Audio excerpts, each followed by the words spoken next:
Olá, meu nome é Cristina e eu sou enfermeira e hoje nós estaremos falando um pouquinho para vocês sobre os cuidados de enfermagem às pessoas dependentes, às pessoas que precisam de auxílio, né? Então esta aula ela vai abordar um pouquinho dos cuidados de higiene com o ambiente corporal, banho, né? Um autocuidado, cuidados com medicações e os pacientes inconscientes. E sobre o ambiente em que o paciente está inserido, é importante que a gente destaque algumas colocações. Esse ambiente ele deve estar seguro, então barras de proteção é importante ser instaladas. Esse ambiente deve estar livre de tapetes, então tapete não é um objeto que a gente deva ter, né? Quando o paciente dependente, o idoso, vai ao banheiro tomar banho, é importante que essa porta não tranque pelo lado de dentro, porque corre o risco dele ficar trancado dentro do banheiro. Vamos agora aos cuidados de higiene, da higiene corporal.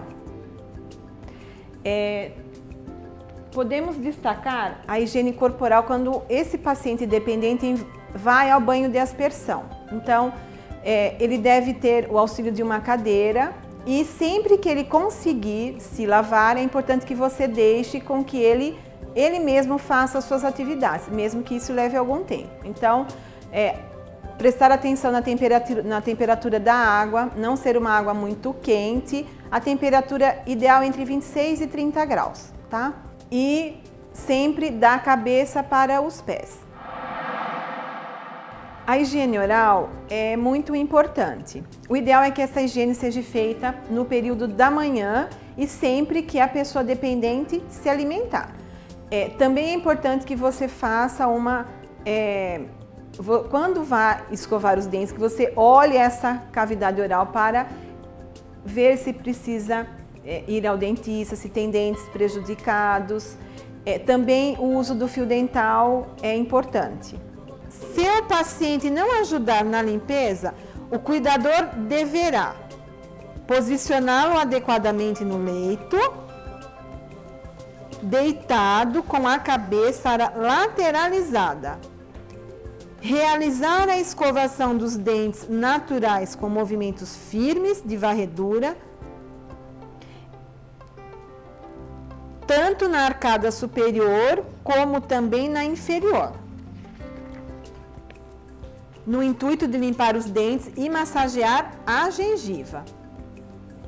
Para a parte de cima dos dentes, o movimento deve ser de vai e vem. Não esquecer de limpar e massagear a língua e a mucosa oral. Em seguida, enxagar com água limpa, repetindo esse procedimento quantas vezes for necessário, até que os dentes, a língua e a mucosa estejam limpos. Os espaços interdentais deverão ser limpados com fio dental, onde a escova não promove limpeza eficiente. Não esquecer de lubrificar os lábios após o procedimento.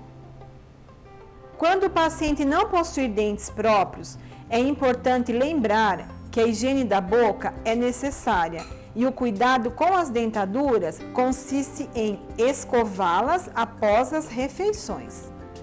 Quando a dentadura não estiver em uso, deve ser guardada em um copo ou recipiente com água limpa e local seguro. A higiene íntima é muito importante sempre que esse paciente urinar ou evacuar. Também temos que prestar atenção na quantidade de pelos e reparar esses pelos. Não é bom que esse paciente, que você tenha dificuldade em higienizar essa área. Também vamos ver isso na nossa aula prática. Vamos falar um pouquinho agora sobre o autocuidado. Toda pessoa que tem uma dependência pode não ser dependente o resto da vida. Ela pode estar um tempo dependente. Então é importante, principalmente nos idosos, que estimulemos o autocuidado. De que maneira? Elogiando as suas potencialidades. Um exemplo bem prático disso, quando a pessoa consegue amarrar um tênis, consegue levantar-se da cadeira, Então, ela se sente útil. Então, deixe que ela faça, amarre o tênis, que ela faça as suas atividades sozinha. Então, elogiando e apoiando, você vai estar facilitando que ela recupere o seu autocuidado. Isso é muito importante, porque precisamos estabelecer essa relação com a pessoa dependente. Vamos falar um pouquinho agora sobre as feridas. Toda ruptura da pele é considerada uma ferida.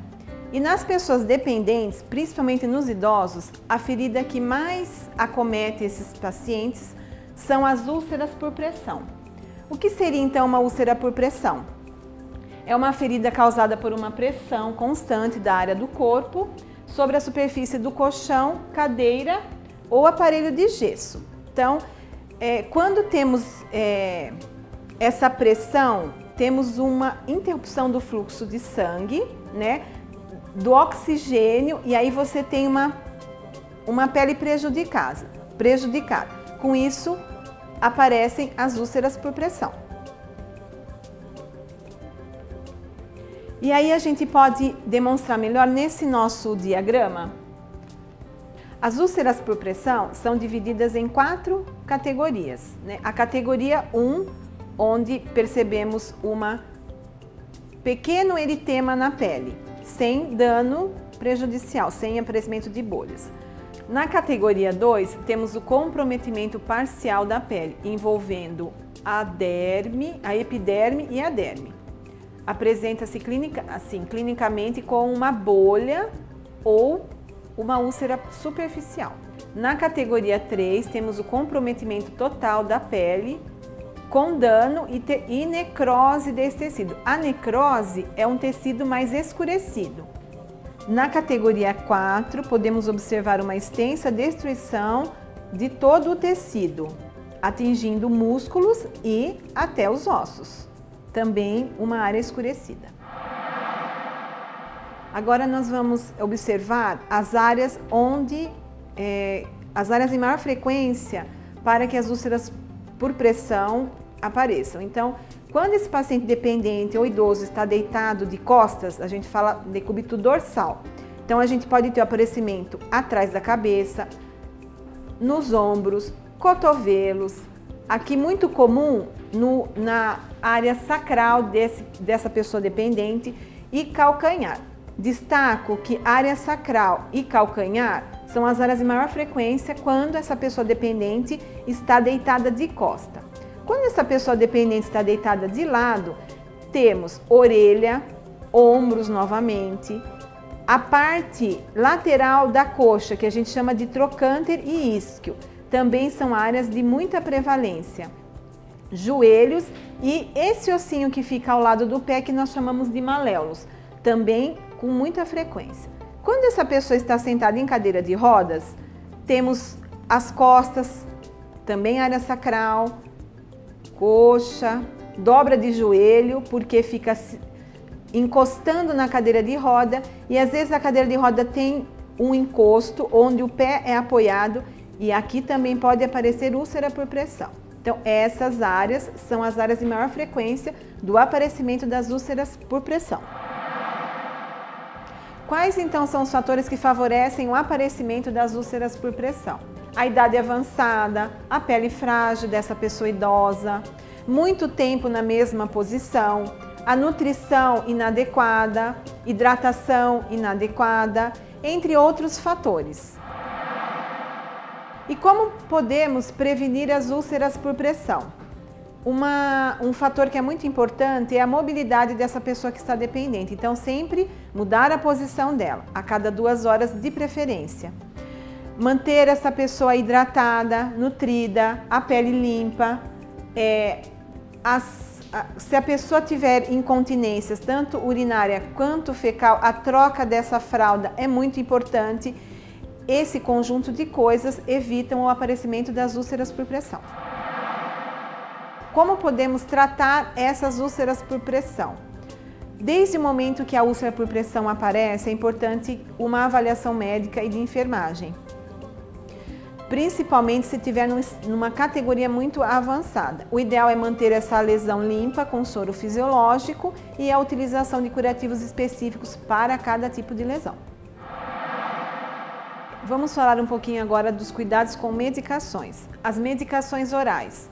As medicações orais, de preferência, elas devem ser ofertadas a essa pessoa dependente com água, né? Nunca com leite ou suco de laranja. Se for leite ou suco de laranja, apenas com orientação médica. Nunca manipular esses comprimidos, porque a gente pode contaminar esses comprimidos. Então, tomar o máximo de cuidado antes de tirar esses comprimidos da embalagem. Vamos também abordar um pouquinho a administração de medicamentos via sonda nasoenteral. Vamos demonstrar isso na prática. Administração de medicamentos via sonda nasoenteral.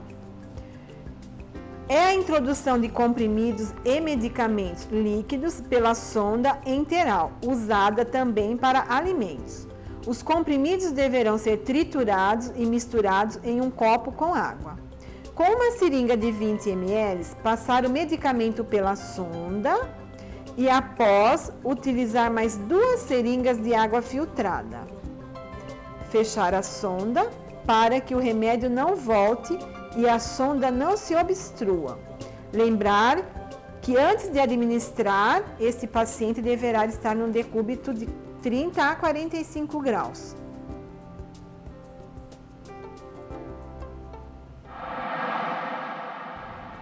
Temos também as formas nasais. Então, são soros de higienização nasal. E a gente orienta, antes de você colocar essa medicação no nariz desse paciente dependente, sempre assoar, limpar esse nariz, porque aí você promove uma absorção melhor desse medicamento. A partir do momento que você coloca, essa pessoa respira essa medicação para dentro. Depois vamos falar das formas oftalmológicas e eu vou demonstrar um pouquinho isso na prática agora para vocês. Vamos falar um pouquinho agora das formas oftalmológicas. Formas oftalmológicas são medicamentos para os olhos, tanto na forma de pomada quanto de gotas.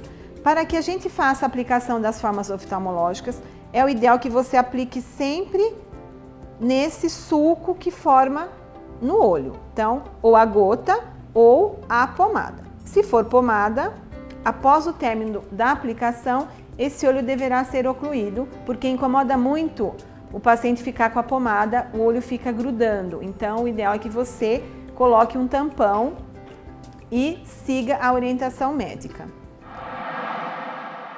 A outra forma de administração de medicamentos são as formas otológicas, medicamentos para os ouvidos. Toda vez que a gente vai aplicar uma medicação no ouvido, é ideal que você aqueça um pouco esse medicamento entre as mãos. E uma técnica para você aplicar esse medicamento é levemente inclinar a cabeça, colocar o ouvido para cima e para trás e aplicar a gota. Esse movimento faz com que o ouvido se abra e a gota vá no seu lugar de destino. As formas tópicas são as pomadas que são aplicadas na pele. O ideal é que você lave a pele antes de aplicar essa pomada, para que a pele absorva melhor esse medicamento. Os medicamentos de uso retal são medicamentos para o ânus. Então temos, por exemplo, os supositórios. Os supositórios devem ficar na geladeira e devem ser aplicados de maneira correta, que estaremos demonstrando na prática. Temos também medicamentos de uso vaginal, que são aplicados na vagina, óvulos e pomadas vaginais. Atualmente, as pomadas vaginais são acompanhadas dos aplicadores que são descartáveis. Administração de medicamentos de uso retal. Consiste na introdução de preparos sólidos, supositórios, cremes ou pomadas no ânus.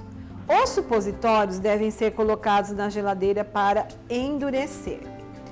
Retirar a embalagem do supositório.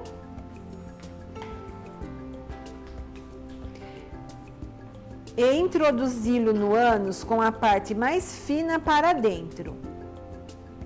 Após juntar as nádegas, fazendo força por alguns instantes. Evitar as evacuações por uns 20 minutos depois da aplicação, a não ser que o supositório tenha efeito laxante. Caso o supositório saia por inteiro, é necessário colocar outro.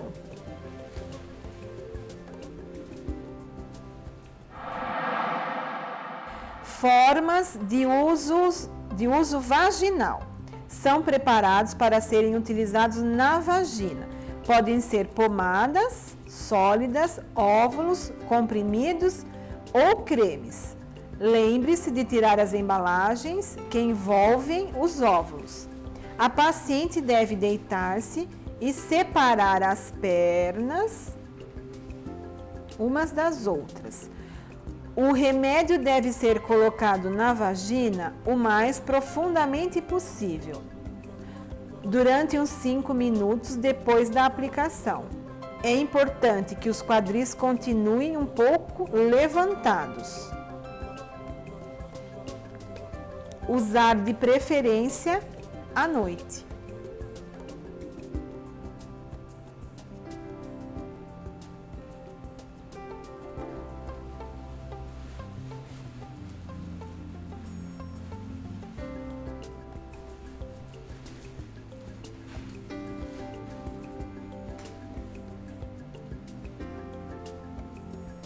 É importante ressaltar que sempre após a higienização íntima ou a aplicação de cremes vaginais, a troca das luvas para a realização de outro procedimento.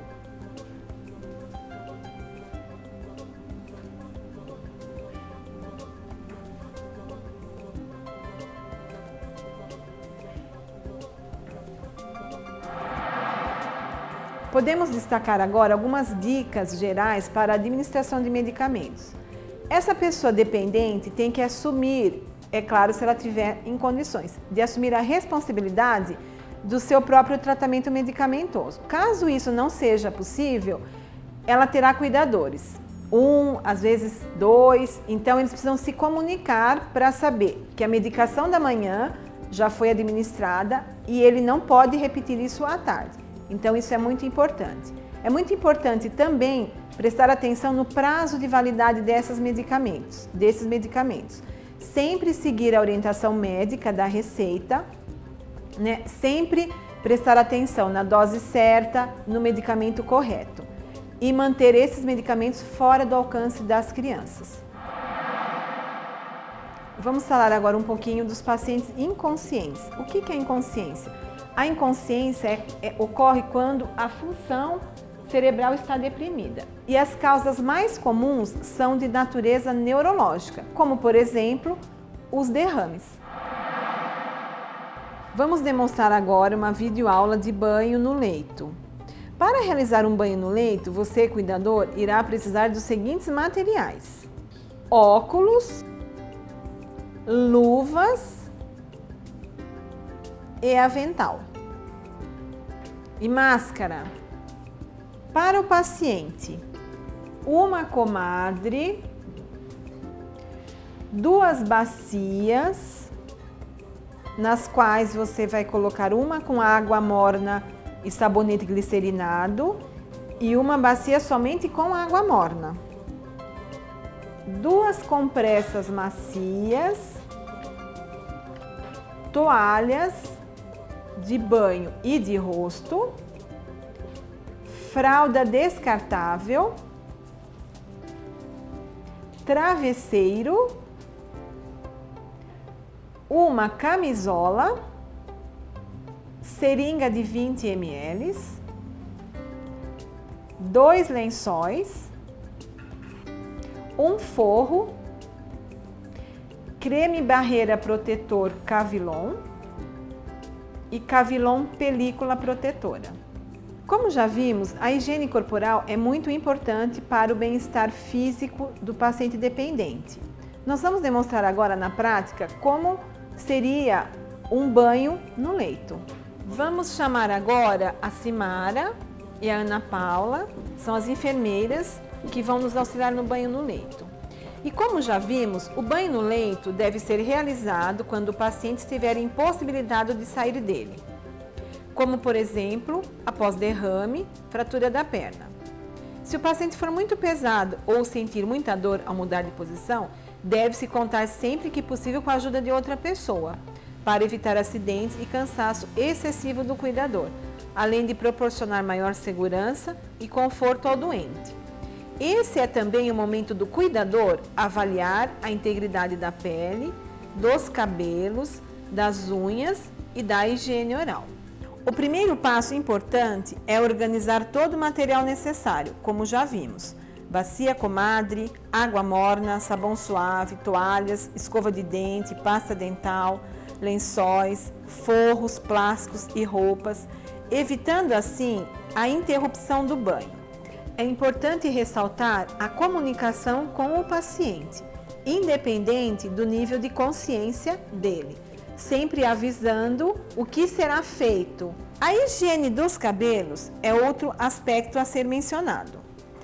Muitos pacientes dependentes, como os idosos, têm a crença de que lavar os cabelos com frequência não faz bem. É importante oferecer orientações a respeito dessa higiene, que serve também como estímulo para a circulação sanguínea do couro cabeludo, além de auxiliá-los a secar bem os cabelos.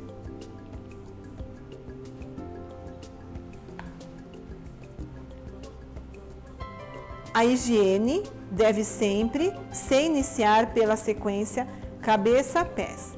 Primeiro os olhos,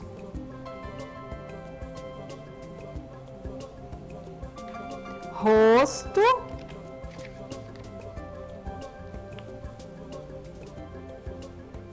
ouvidos,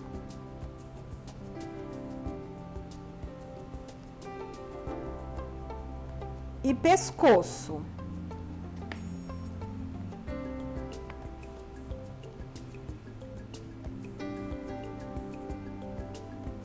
Lavar os braços, o tórax,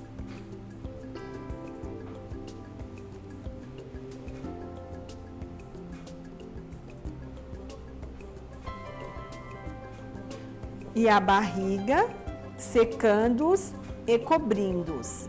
Sempre lembrando do distal, da parte mais longe para a proximal, próximo de você.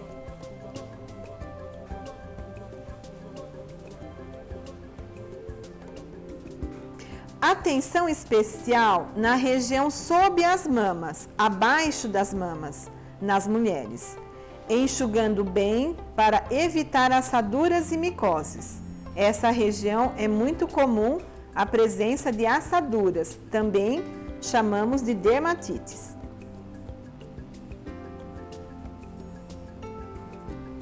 A seguir, passa-se as pernas, secando-as e cobrindo-as, sempre em movimentos firmes e contínuos.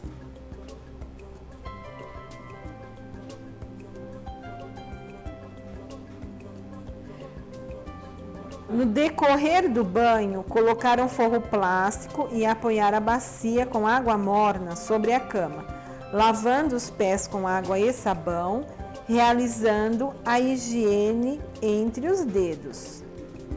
Observar as alterações físicas na pele e na área entre os dedos dos pés e as condições das unhas. A secagem deve ser rigorosa.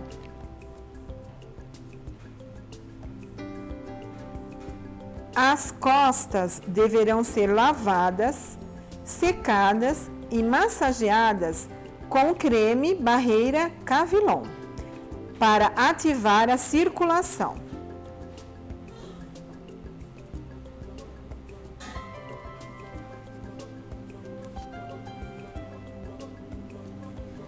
A higiene dos genitais e da região anal deve acontecer diariamente e após as eliminações urinária e fecal, procurando evitar umidade e assaduras. Para isso, coloque uma comadre sob as nádegas do paciente. Em seguida, deve-se ensaboar a região genital no sentido do púbis para o ânus e então jogar água com um jarro para enxaguá-la. Caso os pelos estejam grandes ou muito volumosos, devem ser aparados para facilitar a limpeza. Secar cuidadosamente, evitando assim irritações, prurido e umidade, que podem contribuir para o aparecimento de lesões ou assaduras. Se o paciente realizar o auxiliar em sua higiene íntima, lavar as mãos dele ao término desse procedimento. Se você perceber que o momento do banho é difícil para o seu paciente, observar manifestações como gemidos, dor, testa franzida ou agressividade, peça ao médico para avaliar a necessidade de usar um medicamento analgésico para facilitar o cuidado e diminuir o sofrimento e as contraturas do paciente. Proceder à arrumação do leito com lençóis limpos e colocação correta da fralda.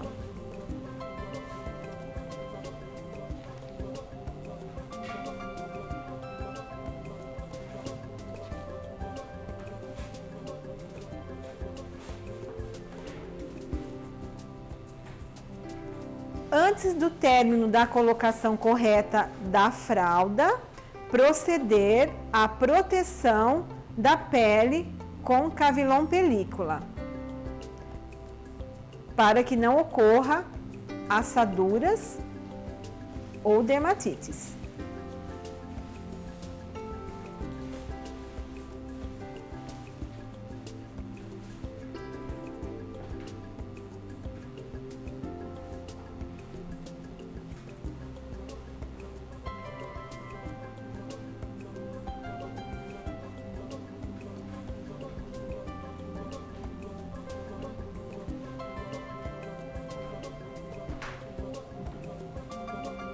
Posicionar confortavelmente o paciente.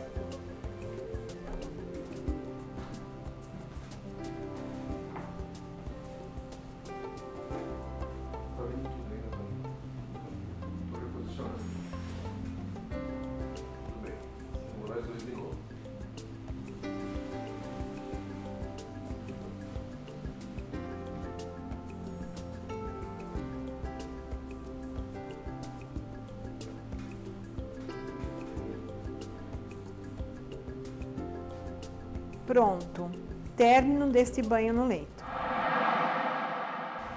Ser um cuidador não pode ser um problema, deve ser uma bênção. Cuidar de alguém que não tem condições de cuidar de si mesmo é, sobretudo, uma rara oportunidade de realizarmos todos os dias um grande e verdadeiro ato de amor. Se hoje temos saúde e energia de sobra para ajudar a um próximo que está tão próximo, como nada acontece por acaso, é legítimo imaginar que esta missão possa merecer como recompensa a ajuda futura de mãos tão preciosas quanto as nossas, aqui ou mesmo em outras dimensões, cuja magnitude e beleza transcendem nossos conhecimentos, compreensão, entendimento e sabedoria. Vocês, cuidadores e pacientes dependentes, não estão sozinhos.